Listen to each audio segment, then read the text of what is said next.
एआयच्या युगात निर्भीड वस्तुनिष्ठ पत्रकारिता जपणे हीच खरी कसोटी. श्रीकांत मोरे. कैलासवासी अविनाश कुलकर्णी आदर्श पत्रकार पुरस्काराने रवींद्र देशमुख यांचा गौरव.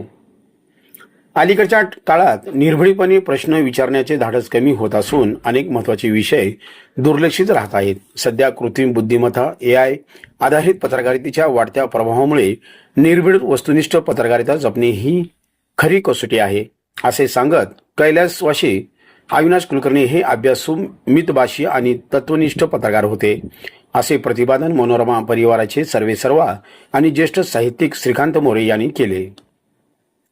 सोमवारी श्रमिक पत्रकार संघाच्या सभागृहात ज्येष्ठ पत्रकार कैलासवासी अविनाश व्यंकटेश कुलकर्णी यांच्या स्मृतीप्रित्यर्थ दिला जाणारा आदर्श पत्रकार पुरस्कार दैनिक लोकमतचे मुख्य उपसंपादक रवींद्र देशमुख यांना मोरे यांच्या हस्ते प्रदान करण्यात आला.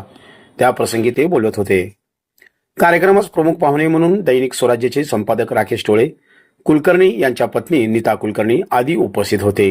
रोख रक्कम, सन्मानपत्र, शाल व पुष्पगुच्छ असे या पुरस्काराचे स्वरूप आहे. प्रारंभी कैलासवासी अविनाश कुलकर्णी यांच्या प्रतिमेचं पूजन मान्यवरांच्या हस्ते करण्यात आले. प्रास्ताविक श्रमिक पत्रकार संघाचे अध्यक्ष विक्रम खेलबोणे यांनी केले. सूत्रसंचालन खजिनदार किरण बनसोडे यांनी केले. सरचिटणीस सागर सुरवशी यांनी आभार मानले.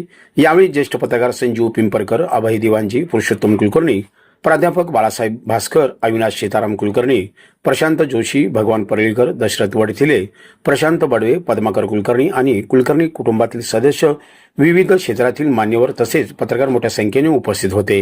आता एआय ड्रिव्हन वस्तुस्थितीला धरून येणार आहे का दुसरं? मला शंका आहे, म्हणजे कदाचित त्यातले जाणकार सांगू शकतील.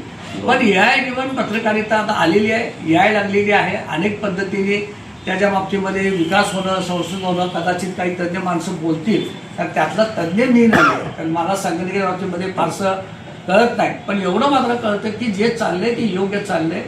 जे चाललंय ते पत्रकारितेच्या जे कार्य, सोलापूर शहराचा जो इतिहास आहे, रंगाना वैद्यांशी माझा मी जिल्हा उपनिबंधक असताना अनेक वेळा संपर्क आला.